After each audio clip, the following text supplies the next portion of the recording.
daming mga ano dito ah. Oh, mga gulong. Parang talyer na to. Ang dami oh. Ang sarang makina. Ang sarap ng tagay nila. Tagay tayo kuya. Parang probinsya lang dito yung vibes mga kaibigan.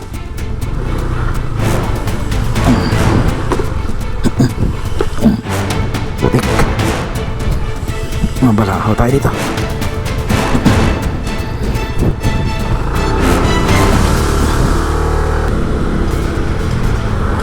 Wala pa. Hindi pa gumagalaw ito.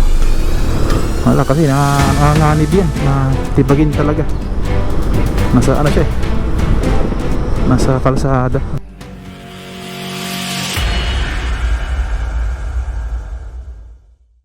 Grabe. Ganito pala dito.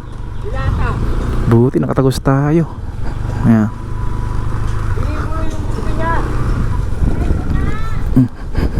Parang dati ng ganito dito.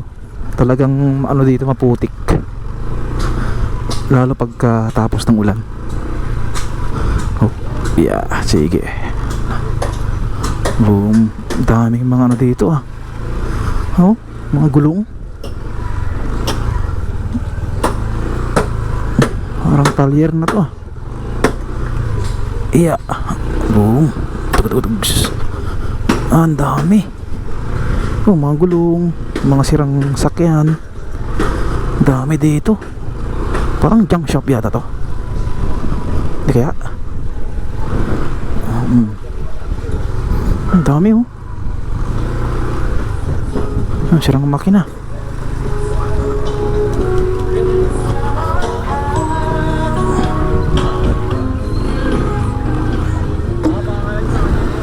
Boom. Oh.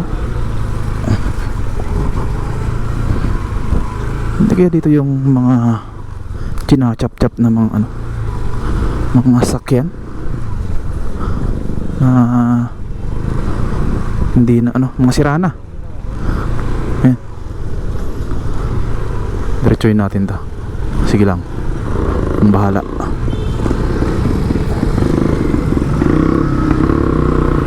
Ayan, diretsuhin natin to hanggang doon sa dulo, sa may tayuman.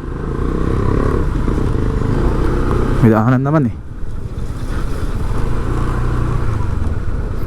para makita rin ng mga kababayan natin kung ano yung sitwasyon dito. Yung sarap ng tagay nila. Tagay tayo kuya. Parang probinsya lang dito yung vibes mga kaibigan. Probinsya vibes.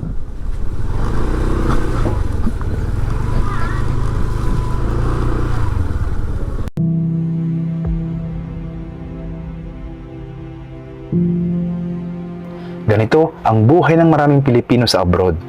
Malayo sa pamilya, kayod araw-araw para sa kinabukasan ng mahal sa buhay.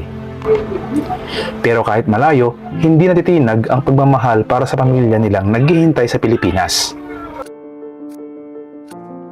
Oops! Don't cry! Pero alam nyo ba na sa bawat padala ng ating mga kababayan ay hindi lang sila nakatutulong sa kanilang mga pamilya. Hindi nakatutulong din ito sa ekonomiya ng Pilipinas taon-taon. Ayon sa BSP noong Disyembre 2024, umabot sa all-time high na 3.73 billion ang pinadalang pera ng ating mga kababayang OFW. Mas mataas ito ng 3% kumpara noong nakaraang taon. At sa buong 2024, umabot sa record-breaking na 38 billion ang kabuoang remittance na pinadala ng ating mga kababayang OFW. Hindi lang nabuhay ang kanilang mga pamilya, na rin ang buong ekonomiya ng Pilipinas. Ang bayaw ko na nasa Australia, gabi-gabi siyang pagod sa trabaho.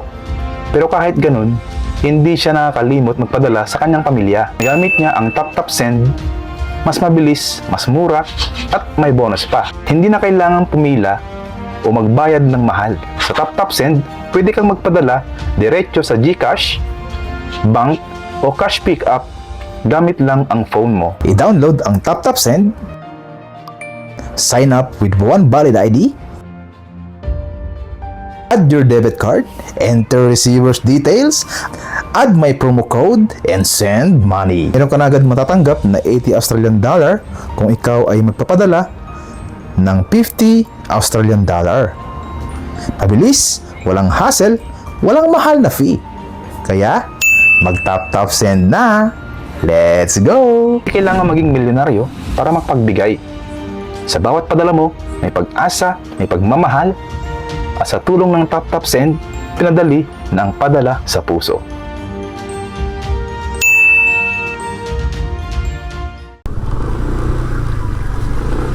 Uy. Ayos, ganda pala dito. Sarap din ang hangin dito kasi maraming puno.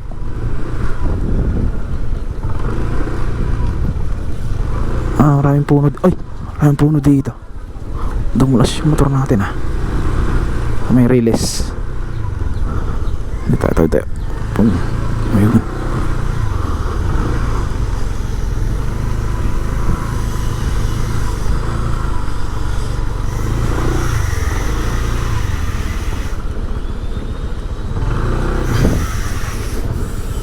Kaya to? Diretsuhin natin. Diretso. Okay itong gitna. Sige. Mas maganda itong gitna. Sige, check natin.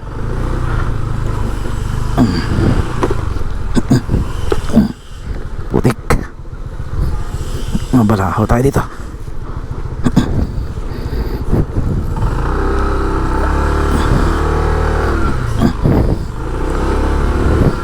Lalim pala dun.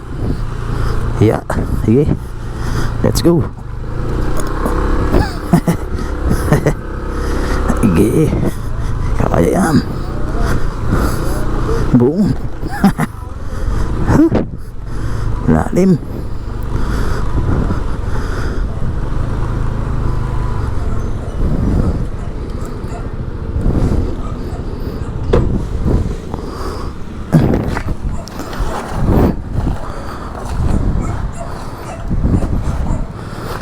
Medyo ilalim.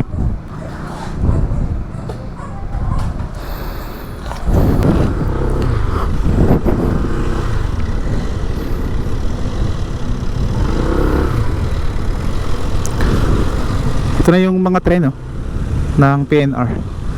Hindi na yan ko nagagamit kasi ginagawa na yung elevated na PNR o sinatawag na NSCR. Tingnan natin dito. Dagupan Street.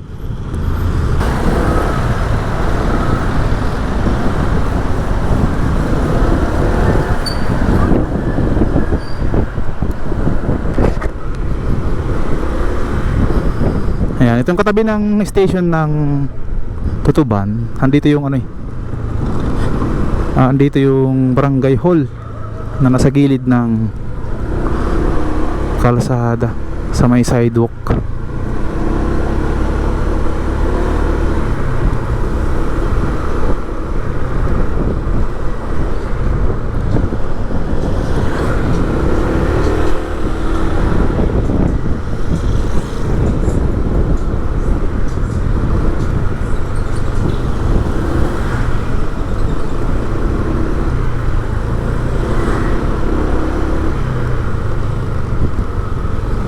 Ayan, dito.